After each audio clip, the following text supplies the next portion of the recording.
வலைத்தள வாசிகளுக்கு வணக்கம். அதாவது அழகப்பட்டது என்ன ஆச்சுன்னா, நம்ம சேனல்ல வீடியோ போட்டு 3 மாசத்துக்கு மேல ஆகுது.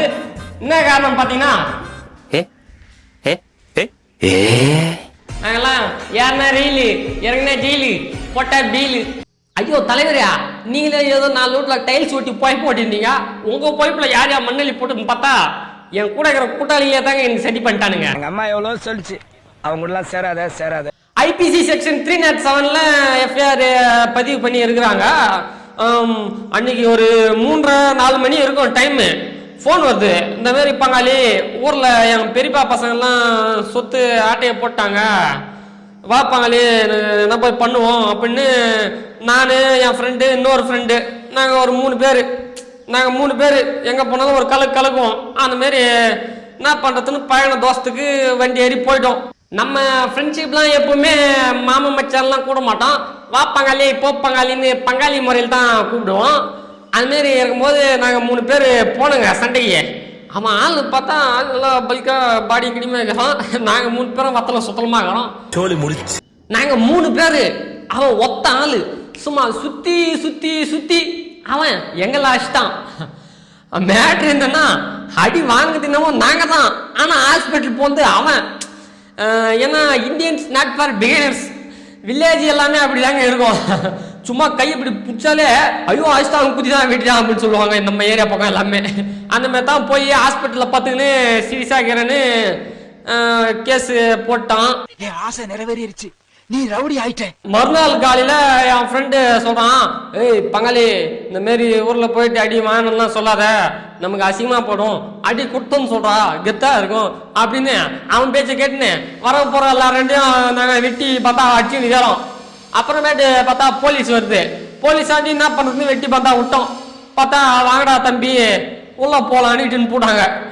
நீ யாரா கோமாளி, இங்க வந்து யார போனாங்க. என்ன பண்றது 3 பேரும் போனோம். போய் அங்கே நம்ம டைரெக்டாக சப்ஜெயில் தான் விசாரணை, அதெல்லாம் இல்லை. ஏன்னா நாங்களே தான் உண்மையை ஒத்துக்கணுமே, அடி குத்தோன்னு. அடிக்கலன்னு சொன்னால் தானே விசாரணை. அடி குத்தோன்னு என்ன பண்ணுவாங்க, டேட்டா சப்ஜெயில். அப்படியே ட்ரெஸ்லாம் உருவிட்டு நம்ம செக் பண்ணுறாங்க, உக்காந்து எழுந்திருக்க சொல்கிறாங்க. அதெல்லாம் என்ன ப்ராசஸ்ன்னு நமக்கு தெரில. காலை விரிச்சு நடக்கிறோம்லாம் ஓரமாக நிறுத்து. உள்ள போன பார்த்தேன் சரியான ட்விஸ்ட்டுங்க. ஆனா இந்த மாதிரி ட்விஸ்ட் யாருக்குமே வந்திருக்காது. ஏன்னா நாங்க 3 பேர் ஃப்ரெண்டுங்க. அதே மாதிரி எங்க ஃப்ரெண்டுங்க ஒரு 3 பேர் உள்ளுக்குறானுங்க. என் கூட 10th படிச்சானுங்க, கிளாஸ்மேட்டு அவனுங்க.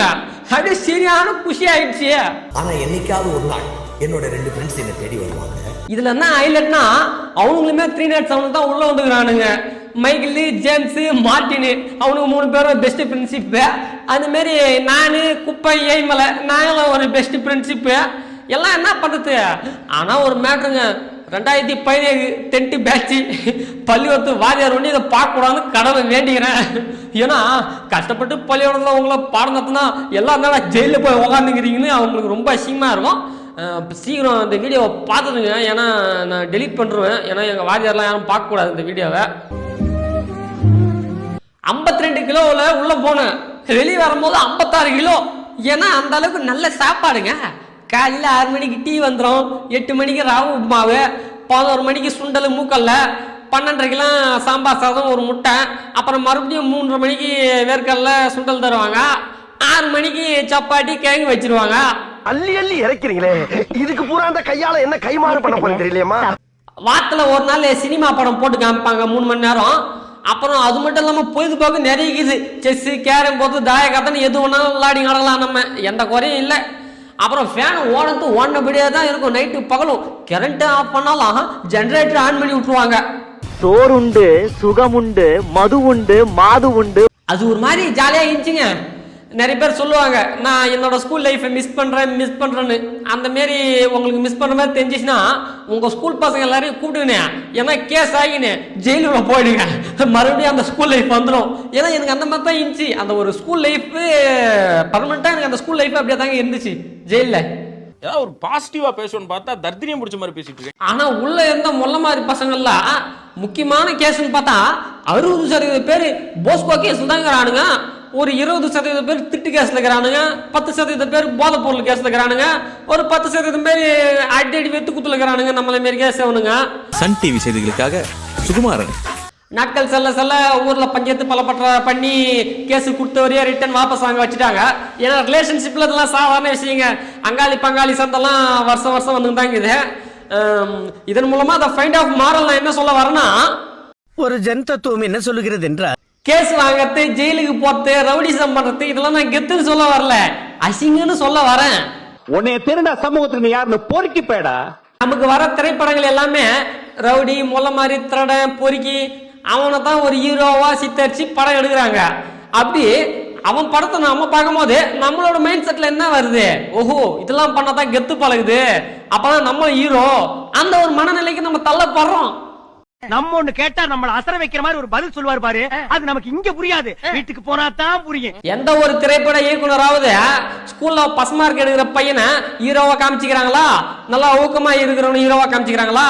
அவனை ஒரு கலாய்கிற கேரக்டர் தான் காமிப்பாங்களா கோசம், ஹீரோவா காமிக்க மாட்டாங்க. என்னென்ன சொல்றான் பாருங்க.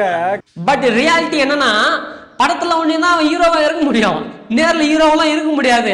நம்ம எல்லாம் கிரியேட்டர் மாமா, புதுசு புதுசா ஏதாவது யோசிச்சுட்டே இருப்போம். ஆல்ரெடி மேஸ்திரி வேலை செய்யற எவனுக்கும் பொண்ணு கொடுக்க மாட்டான். இதுல நான் வேற இப்ப கேஸ் ஜெயிலாம் போய் வந்துக்கிறான். என்ன சும்மா கேஸ் வாங்கிட்டான்னுங்கிறான். ஒருத்த கோட்டருக்கும் கோழி பிரியாணிக்கு ஊர்பட்ட புளிங்க காத்துருக்குது, கேஸ் வாங்க. அவ்வளவுதான் என் காலம் முடிஞ்சிச்சு. ஏன்னா கோட்டையை மாட்டின்னு திருநாமலிக்கா சுத்தி கிடக்க வேண்டியதுதான் நம்ம நிலைமை. சாவு சாவும்ல திருந்துங்கடா, இனிமேல்டாச்சும் யோகிதையா புத்தியா போகிற வைய பாருங்கடா, நல்லா படிங்கடா, படிச்சுட்டு நல்ல வேலைக்கு போங்கடா. 27 வயசுக்குள்ள உன்னோட வாழ்க்கை வீணா போயிடுன்றத அழுக. அண்ணனாவது பரவாயில்ல, ஏதோ கலவை வேலை டைல்ஸ் வேலை செஞ்சு நிக்கிறேன், ஏன்னா புத்தியா வேலையாவது கத்துங்கடா, உருப்படியா இருங்கடா. இந்த மாதிரி எவனாவது அடிதடி கேஸ்ன்னு கூப்பிட்டா போவாதீங்கடா. முதல்ல ஃப்ரெண்ட்ஷிப்லாம் கட் பண்ணுங்கடா. ஃப்ரெண்டே உங்களுக்கு வேணாண்டா, தனியா வாழுங்கடா. ஃப்ரெண்ட் இருந்தா தானே நமக்கு வேணும், ஃப்ரெண்டே வேணாண்டா நமக்கு. எல்லாம் பார்த்துப்பா. ரொம்ப நன்றி நண்பர்களே. இனி வரும் காலங்களில் நம்ம சேனல்ல வீடியோ ரெகுலரா வரும். தொடர்ந்து உங்க ஆதரவை எனக்கு கொடுங்க. நன்றி, வணக்கம்.